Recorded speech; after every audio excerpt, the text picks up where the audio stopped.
Hi there and welcome back to Japan, where we're going to be starting a new album listen through today, and that will be to Band-MAIKO. Now, oh, it's not in focus. Oh, now I take it away, I'm not going to be in focus. Anyway, yeah, you guys know how cameras work. Anyway, so this is an album that I have been really excited to listen to for a while, as you guys know. If you're new to the channel, we've been doing a lot of Band-Maid listening through, and I've kind of set myself the target, as we did with Baby Metal, it was much easier, of listening to every single song, including all of the albums. And that's so I can build up a bit of a top 10. I think it's going to be a lot more for Band-Maid, maybe top 15, top 20, depends on how easy I can discern an actual ranking for the songs. But as a result, I had to listen to all of them, and one of the ones I really wanted to get onto was Band-MAIKO. Now, the reason for that, as you guys have pointed out, Band-MAIKO was something, great comments, by the way, from fans of this band. Band-MAIKO was something of an April Fool's joke. That on April the 1st, a few years ago back, I think it was 2 or 3 years ago, they kind of gave the impression that they were going to change their name and they were going to go from the sort of maid rock outfit trick to a sort of traditional Japanese sort of sound.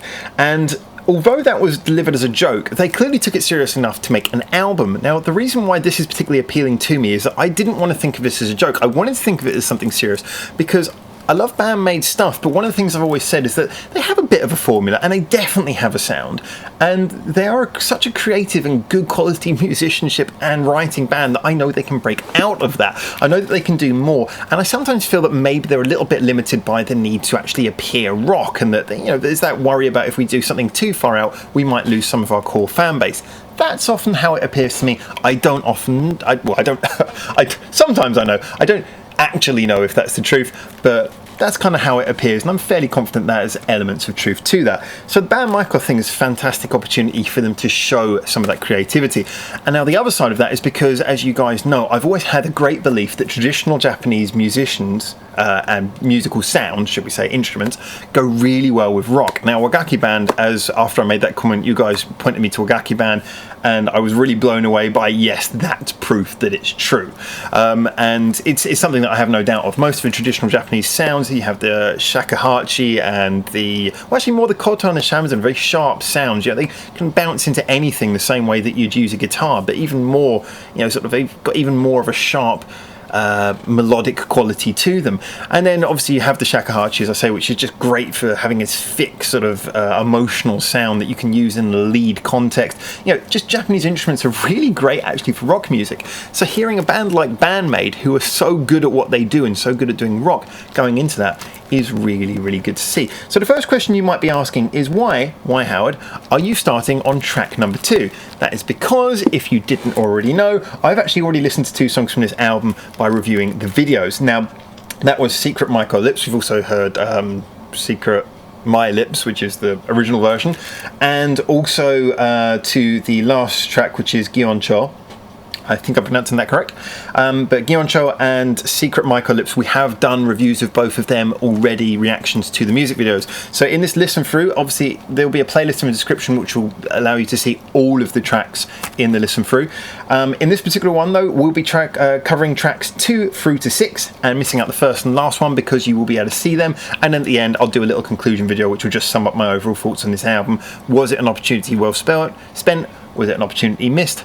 What do we think? So I am genuinely really excited to hear this one. Now the first track I believe is a rip on One and Only, which was a bit of a divisive song from what I gathered when I reviewed that original song. A lot of the fans there was mixed opinions on whether you guys liked it. So I'm interested to see how this goes. But anyway, enough talk, let's get straight on with it. This is the Band-MAIKO version of One and Only from the Band-MAIKO EP. Fingers crossed, I'm really hoping this is going to be as great as I believe it is. And go!「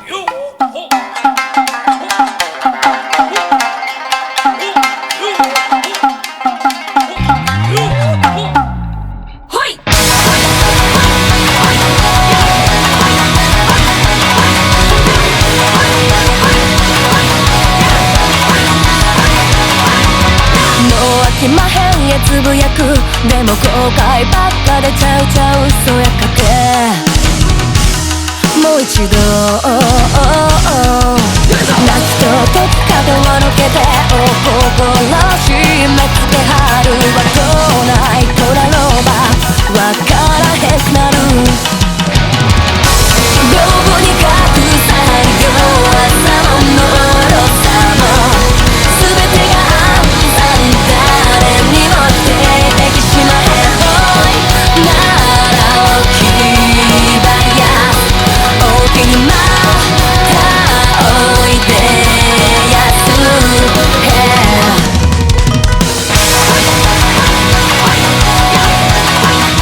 I do love how big it sounds. I love how there's like, yeah, it just feels like your headphones are being absolutely filled. 3秒前見た景色ともう映らはる世界違うて焦ってく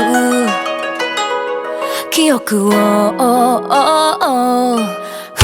訪れるお別れ痛む胸しんどいな成長や変化を戻した両手に隠される朝の脆さも全てがA good song is a good song through any filter, however you deliver it. If it's a good song to begin with, it's always going to be a good song.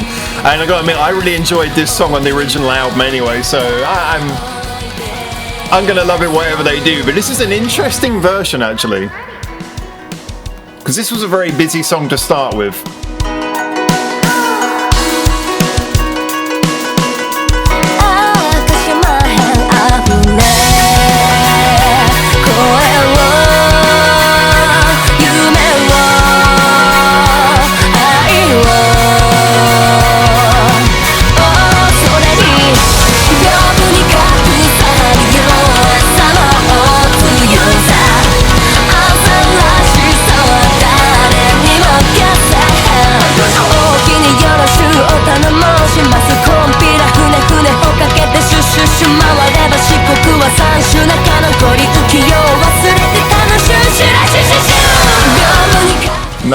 Nice. I really like how they're really leaning into these big sounds.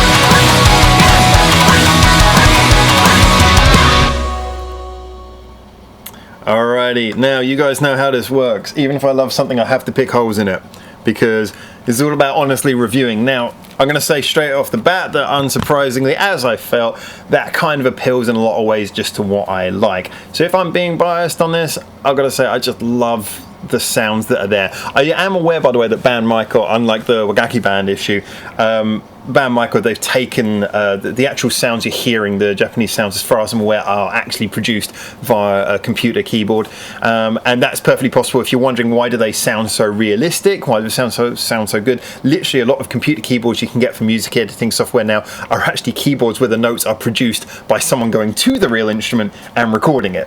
And they make what's called a sound font. You know, the same way you have your keyboard fonts for typing, you have a sound font which is made from recordings of each note of a real instrument, which I'm assuming is what they're using because the sounds there are really beautiful. Now, so yes, it appeals to me greatly, appeals to my taste, and I loved the original song a lot as well. So again, I love this song for the same reasons. I love the kinetic energy, I love the changes, I love the way it dives into various things, I love the melody to it, I love the unpredictability, I love the fact that it really rocks out, and I love the sounds that they've used here.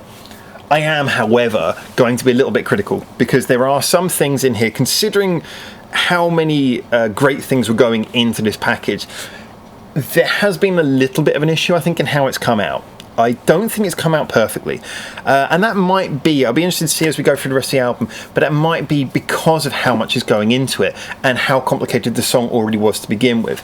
Now, the thing I noticed, this started off with a little bit of an introduction where they used the shamisen, which was the really fast, so it sort of sounds like a banjo if you're not familiar with the Japanese instrument.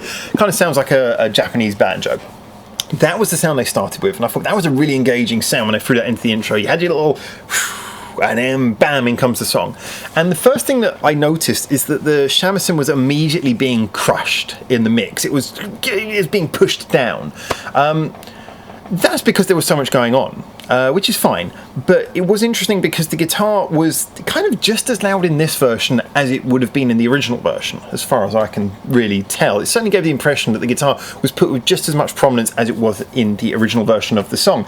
Now, that was at first wasn't too much of an issue, but it became more of an issue when we went into the chorus, with the hook, if you like, where the guitar's like really strumming, da-na-na-na-na-na. You got that whole thing going on. In that bit, the shamisen sort of sound there, and I think there was a bit of a koto as well. There was a few sounds, but they you could virtually barely hear them. They just kind of sounded like weird little complications at the back, and everything suddenly sounded muddy and overly crammed. Now, the good side on that, like I said, is that your earphones feel really full, and certainly outside of the chorus that really works, and you can pick out all the sounds to a better degree. Not perfectly at any point in the song, but you can pick it out better. But in the chorus, it was just kind of like, it sounded messy. It sounded like things were just being slapped together and they weren't going well enough. And if you do that live, it can kind of work, but when you're doing that in a recording and you've got compression, which is that thing where they, if you don't know, which is where they basically get all the sounds and they squeeze them together a little bit more, which makes everything sound thicker, but also does mean that anything that doesn't have much prominence in the mix in your little EQ graph can get quashed into virtually being like, is it there? A lot of the Japanese sounds that make this Band-MAIKO and not Band-Maid felt sort of backgrounded quite significantly in the chorus, and it just felt a bit awkward, if I'm honest with you, especially when it bursts out of the chorus and you get a little bit more breathing room from the guitar. Suddenly that whole thing of the sounds being quashed, suddenly there's a bit more room, and suddenly all those little sounds, suddenly it's like the volume flies up, you know, in the background, oh, suddenly I can hear it again. Maybe go back to, if this is a bit of a technical qualm I'm presenting here. I'm not one of those people who's, if you are more technically minded with music, I'm not one of those people who I'm 100% against compression. I'm not. I just think time and place and how you use it. So if you're not so familiar with the technical side, I'd say go back and have a little listen, and you might see what I'm hearing there, or you might have heard it but maybe not have seen it in that way. But it just felt like the Japanese elements that make this Band-MAIKO were a bit crushed in this song.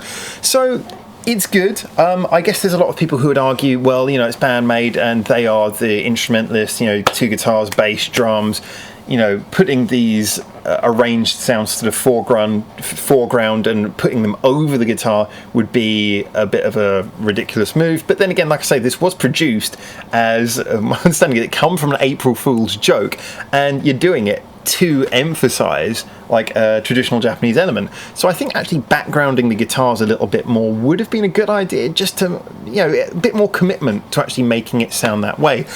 So yeah, I really loved it.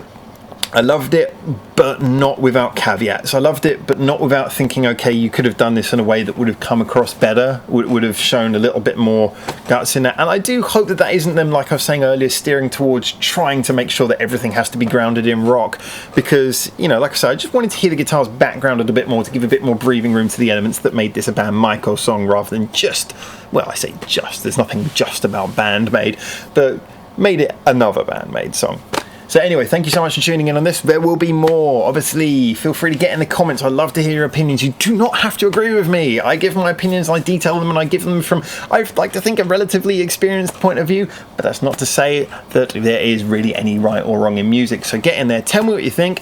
Like, subscribe, unlike if you want to, unsubscribe if you're really horrible. But either way, just thank you so much for joining me for this video, and there will be more. So check out those links or check out the channel.